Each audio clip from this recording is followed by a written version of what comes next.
Welcome to All Schemes Considered, the weekly podcast where we dive deep on a startup and examine its viability as a business. It's a startup case study in about 25 minutes. I'm your host, Akash Shah.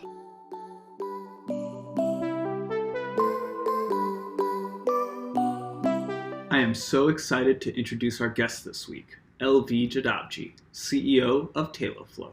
A serial entrepreneur, he's currently going through Y Combinator as part of the Winter 2021 batch. His company, Taloflow, matches developers to the best cloud product for their use case. Let's get right into it. Welcome to the show, LV. How are you doing today? Doing great. Thank you, Akash. Is there anything you want to share with the listeners about your background? Yes. So I've been entrepreneurial for pretty much my whole life since I've been 18. I started in nutrition, then natural gas compressors, got really deep into 3D printing, had a venture-backed startup in 3D printing, 3D printing orthotics, and became quite passionate about developer tools along the way. And now I'm building a business to help developers make their lives easier when it comes to buying cloud tools. Wow, that's quite a breadth of entrepreneurial activities across a large number of industries. Tell me, what's the name of your company? My company's name is Taloflow. Could you dig into more what you guys are doing? Of course. So I'd love to kind of jump into the fact that we went through several pivots to get here, and there were a few insights along the way that got us here. So generally speaking, we started in the no-code space back in 2018, then pivoted to cloud management, which was basically optimizing AWS builds for our customers. And about, I would say, 6, 7 months ago, we started noticing a very interesting pattern among our customers. They were using many tools outside of AWS and were struggling to pick which kinds of tools were best for the use case. And so we saw the product organization and infrastructure for all these cloud native companies basically shifting away from the bundled up experience of AWS or GCP or Azure, and really an unbundling happening where people were looking to use best in class services across clouds. And so that got us to this insight, which is that it's really hard to find which cloud tools are the right ones to use because every decision is very use case driven. You can't just work off a G2 report or Gartner report to find out what's right for your use case in the world of cloud tooling. And so Taloflow helps developers find the best developer and cloud tools for their use case about 10 times faster. We do that by analyzing cloud infrastructure data, architecture data, business requirements to match developers to the best dev or cloud tool for their use case, and really automate what is usually a long, arduous process of baking off tools, comparing vendors, negotiating pricing, which can be very error prone as well for engineering teams. I just think of my background in software engineering when I had to make this sort of developer tooling decision. And it sounds like Taloflow would have made my life a lot easier. Why don't you dig into that pain point and into the customer? So this initially started with, I think people were talking about multi-cloud a couple years ago, let's say 2, 3 years ago, as a blue sky idea that we were going to run workloads agnostically across cloud providers. But I think that that idea of multi-cloud was mistaken. And what we saw happening instead is that people were looking for best-in-class providers or solutions for specific workloads. So rather than, let's say, making my compute or my storage entirely agnostic, I'm going to pick the right storage provider or compute provider or APM tool for my business. And so that's really the path people are headed towards. And what's really interesting about the journey is that there's been such activity in the funding environment for cloud tools. I would call it a Cambrian explosion in cloud tooling. If you look at AWS, 5 years ago, or, its market share was easily 45%. I think now it's closer to 31%. So even, relative to the overall size of the cloud market, AWS's market share is shrinking because it's just growing so much because of this Cambrian explosion. And you see a lot of alternatives, from Wasabi and storage to Snowflake and data stores to Databricks to MongoDB. I mean, there's many options out there to perform specific tasks, and people just need to find the right one for the tool. And the more complexity and options there are in the market, the more analysis is required. And that's the fortunate and unfortunate fact that powers the insight behind our business. There are a lot more entrants into the space, but the size of the market has probably doubled, tripled in the past 5 years. At least 80 to 90% of workloads are still on premises. And I think many more of those will move to cloud. When this is all said and done, I think at between 2030 and 2035, cloud will be a trillion-dollar market. Yeah, I would totally agree with that. So I think you said something really interesting there. I think when people think of cloud providers, a lot of times they're familiar with Amazon Web Services, AWS, or Google Cloud Platform, which is GCP, or even Microsoft's offering, which is Microsoft Azure. You almost alluded to in this Cambrian explosion, there's many, many, many other players that aren't trying to do everything for everyone, which these large platforms are trying to do, but have these very specialized offerings built primarily around excelling in a singular niche. Yeah, so it's interesting because there's a market can take different paths as it matures, and the cloud market is not consolidating like people sometimes expected it would. It's actually really diversifying and becoming specialized. So niche is definitely the right word to use. People are specializing, and even AWS. When we did an internal assessment as to, you know, what things AWS is good at, the roughly 150 products it offers, it's maybe best in class at 8. So that's a lot of opportunity for other companies to tackle. Right. Who is making these decisions? Is it a engineering lead? Is it a VP of engineering? I'm thinking about who your customers are and who's making these decisions and who needs Taloflow's help the most. What do they look like? Good question. I mean, it depends on the size and type of customer, but we're very focused on the digital native slash cloud native customer, like your typical Y Combinator company or alumnus that's, maybe raised a seed, Series A or Series B. We're looking at companies who need to make architectural changes or decisions to enable scale. And so at that inflection point, we're usually engaging with, the head of infrastructure, maybe the manager of a development team for a specific product within an org, but more often than not, the CTO, at the seed stage where let's say you're a YC company and you've been running on Firebase and then you're done with your MVP and you need something better. What database are you going to use? That's a very complex question to answer, and we're there to help with that. Yeah, actually, I love that example that you gave because it sounds so innocent. What database are you going to use? But can you dig into the other considerations or decisions that have to be made just so that you can answer what database you're going to use? I mean, I'll say there's 4 buckets for virtually any cloud product uses high level dimensions for making a decision. Number 1 is cost, right? So, you might have specific requirements around cost and want to optimize around cost and find that efficient frontier. The second bucket is obviously quite important nowadays is compliance, right? In what industries are you operating? Is FINRA, HIPAA, or something like that important to you? So you have compliance as another dimension. Third dimension would actually be performance, right? So you want to be able to compare for your specific type of workload or use case, how performant is a solution. And cloud vendors are notorious for basically pushing benchmarks about their performance that are where they cherry pick use cases where they perform well, but no one is really, coming in and saying, well, for your specific use case, this is the vendor that performs the best, and kind of doing that analysis. And then the fourth is quite interesting, is actually regions and capacity, right? I think there's very few players out there that are like auditing the historical performance or actual capacity of different cloud providers. If you recall, in the peak of COVID, Azure could not meet demand. So lots of services weren't running properly. And, some cloud providers are notorious for expanding into different regions, but not really having the capacity they say they do. And so that's another effect of there not being a third party to kind of audit and verify all these claims and help people sift through all the research they have to do. I really like how you're effectively calling out these cloud vendors for being good at marketing and promoting what's really good about themselves without helping purchasers make the best decisions, right? That's really problematic for developers because, as you know, developers by nature are, very sophisticated and they don't like the marketing BS. And so that's why there's, I think, a lot of thirst for something like this because you're not going to trust these claims made by the selling party. Yeah, I mean, marketing to developers, selling to developers, while you can build very, very successful businesses, is very difficult because I like to think of developers as very discerning customers. If you're selling a product that they're going to build their services on and you make them stay up extra late because something went down and it's not because of them, they are going to remember that for the next 5, 10 years. And I Yes. can say that because I've done that. It's been 5 years and here I am complaining about it still. But you don't want to do that. No company ever wants to create that experience. And word of mouth is super, super important. Okay, so, I've done this sort of database transition before, and we were strategic about it.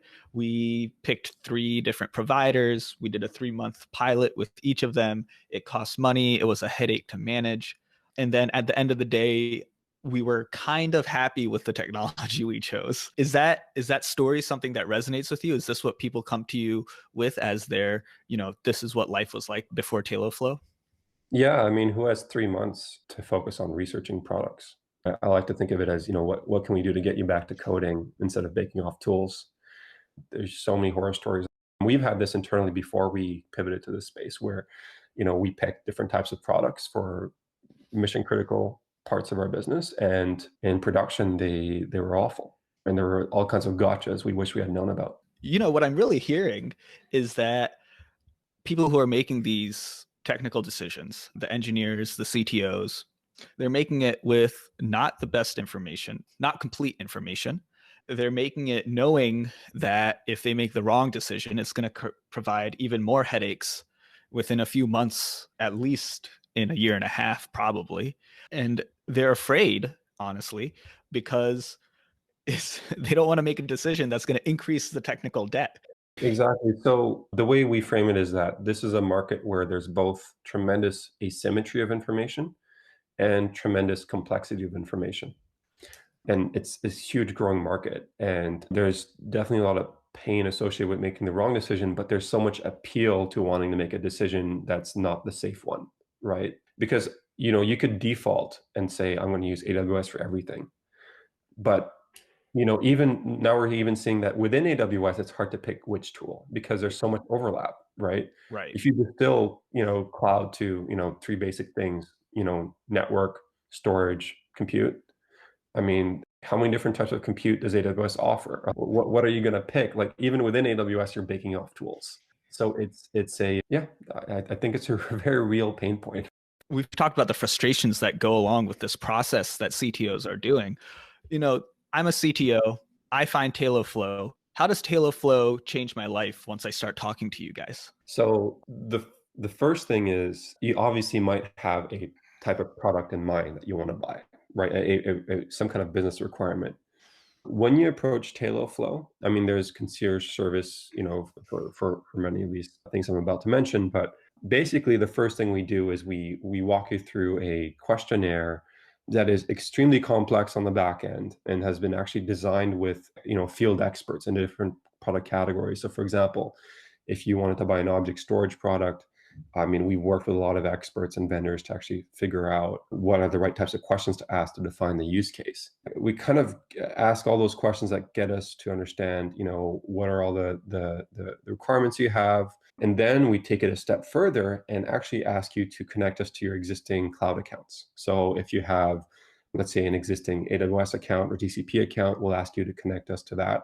And we will ingest the usage history and records from those accounts and run our data science on it to actually identify and also cast cost performance from one provider to another. So you can, let's say, map, let's say, your entire AWS bill to GCP as an example. And so that kind of experience allows you to do multiple things. One is, like I mentioned before, understand from a compliance risk framework, are you okay? Understand from a feature requirement framework, are you okay? And then we automatically categorize you into a use case based on the usage history we ingest and the responses you give. And so using that categorization, we will show you the benchmarks that are relevant to you for your use case so that you're not looking at a bunch of noise. So let's say you have a very data science intense workload. We will show you the benchmarks that are relevant for that specific product for that kind of workload. And then finally, on the cost and usage issue, you get a very accurate picture of the ROI, the TCO, the payback period, migration engineering costs, and of course, the cost benefit of choosing one solution over the other. And so you're basically seeing all the options that are relevant to you side by side. Wow, that sounds incredible. I wish I could use Taloflow for all the purchasing decisions in my life. So just to make sure I'm understanding correctly, not only do you work with the customer to make sure you deeply understand their use case and what's going to be important for them going forward, but you also plug into their current providers and get that data and analyze that data to create forecasts of different outcomes. And the reason why that's so important is because people tend to have a cloud provider of record, right? Like they're either using AWS, GCP, or Azure most of the time when we talk to these digital native companies. And when they're using tools, they expect it to communicate with one of those three. But unless you deeply understand the usage statistics and the usage patterns on those big three cloud providers, you're going to miss potentially a lot of gotchas or important things. So if I picked a provider externally from AWS and it was communicating with AWS constantly, there's a lot of egress fees and data transfer to model out and figure out. You might think that a particular solution is cheaper, for example, but when you factor in all the egress fees, it might be much more expensive. Wouldn't you like the certainty that the decision you're about to make accounts for all those data transfer charges? That is incredible. It really sounds like Taloflow is on the customer side and being an advocate for the customer and helping the customer understand a comprehensive picture of what adopting a certain cloud provider would do. Even down to these little details that are often missed by developers and technical experts because their job is to be experts in their domain, not necessarily be experts in the intricacies of Google Cloud Platform versus Amazon Web Services versus Azure versus whatever. Exactly. Yeah. And like, even if at the end of the day, people still want to test tools before they put them in production, I mean, I expect that to be the case for a long time. But like, at least we help you whittle down the list to the one or two you should test, right? Like really quickly. I mean, because there's a universe of providers out there that is really extensive. We see this, as you know, on the YC chats all the time or journal forums where like there is so much deliberation on the different options available when people have a use case that they define and requirements that they define. It'd be nice to just say, this is the one you should test, and this is maybe number two, and we expect the results to be X and Y. But yeah, even getting to that point and filtering the options for developers can save a whole lot of time. It sounds like you can turn a 2-month purchasing decision into a 2-week decision. That's about right. Yeah. Oh, dude, that's magical. We plan to do, this is not something we do like fully automated today, but we do obviously communicate with cloud vendors as well of all kinds and different product categories, and they have private pricing. And sometimes we could like anonymously say like, hey, someone has this kind of usage pattern and requirements, and like they're interested in your solution. Can you do better, right? So we're trying to be an advocate for the cloud buyer as much as we can, and over time also building up a knowledge base of kind of the private pricing and deals available to different types of use cases and customers. Absolutely. And then once I'm working with Taloflow, once you guys have provided me this incredible experience, are there any ongoing services or is it a one-time engagement?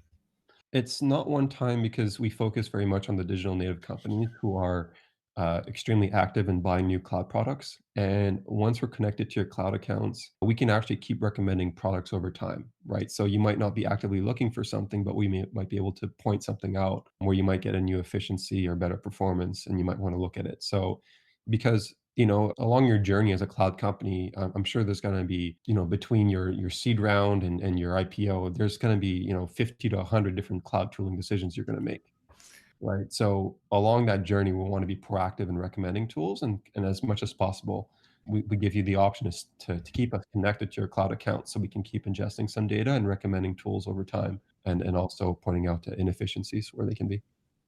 I love that idea because for me, in my experience, it always ended up being a very reactive thing when it came to improving our cloud tooling. Either we were reaching scaling performance or we were reaching exorbitant costs. And only then did we turn around and start looking for providers. But that's not the best mindset to be in, and to be shopping for a new solution when you're on an incredible deadline like that, such as you're hitting your scaling limits or your performance limits or the end of your bank account. I think being reactive is something that's definitely come up very often in this sort of developer tooling space. You guys have a few customers now. You're a startup. Let's fast forward 5 years. You have $100 million in revenue. What does the Taloflow company and Taloflow product look like? What's the world look like for Taloflow in 5 years? In 5 years, we are the de facto aggregator of demand for cloud. So all cloud buying decisions are made through us. We have the most cloud usage data in the world. And because of that, we are the most powerful player in cloud. So as you can imagine, that usage data we are collecting from our customers, is extremely valuable. It's competitive, it's pricing, it's performance intelligence that is hugely valuable in building products, building out marketing strategies, and so on and so forth. And it's also really valuable in terms of helping our cloud buyers optimize their cloud stack, because at some point that data can be used to help people rearrange their stack in the most efficient ways. So it's no longer just about, hey, pick this cloud tool for this specific use case. It's more about, if you're going to implement this cloud tool, here's the most efficient way to implement it, or the fastest way to implement it. So when we have all this history of how people buy cloud tools, how they implement it, and the before and after, because we have a full loop, there's a lot of learning we can do on that to become even more intelligent with the recommendations, and also offer a whole new dimension in terms of the service, which is, again, these very in-depth stack reviews per se. Yeah. That sounds like a beautiful future, because there really isn't anyone providing this sort of industry level guidance from a cloud buyer perspective. Yeah, I mean, as you can imagine, let's say I buy Snowflake. Okay, then what? Like, how do I implement Snowflake? Like, like how should I configure Snowflake like in the most perfect way possible for my needs? That's that's that's the extent of where we want to go for cloud buyers. I can't wait for that to be the future. And I hope that our companies can grow up together so that I can continue pushing off all my cloud buying decisions onto Taloflow. Well, LV, this has been an incredible conversation. I've really enjoyed learning about Taloflow. Is there anything else you want to share with the audience? Sure. So, I mean, we're very much aligned with cloud buyers in terms of facilitating that journey of picking a new cloud product or your next few cloud products. We're knee deep in working with digital native companies. So if you're a startup at seed, Series A, Series B, and so on, we really want to help you pick the right tool for whatever use case you have. We are extending anyone who's listening to this podcast and reaches out to us a free stack review, where we'll look at your entire stack with you, and any specific use case you might have with regards to a cloud tool you want to buy. Let's say you want to buy an APM or a log management tool or a new object storage provider. We will do the research for you for that specific use case and give you access to our tool to get the full ROI payback and other kinds of analysis done. So full access to the Taloflow service for a specific cloud product is available to you. And what's the best way for them to reach you? The best way to reach us would be to email me directly at Louis, spelled Louis, at taloflow.ai. Wonderful. Thanks for listening to this episode of All Schemes Considered. If you enjoyed this episode, make sure to subscribe and check out a few of our older episodes. We're available on our website, allschemesconsidered.com, and every podcatcher under the sun. If you really want to make our day, consider sharing it with a friend or coworker. If you have a scheme you'd like us to consider, a guest you'd like us to have on, maybe you just loved or hated this episode, we want to know your thoughts. I'm on Twitter at akash.io, that's AAKASHDOTIO, or you can send an email to allschemesconsidered@akash.io. I'd like to thank our supporters for helping support All Schemes Considered. If you'd like to support All Schemes Considered, you can start with the link in the description. At the very least, support us by not skipping past our sponsor messages.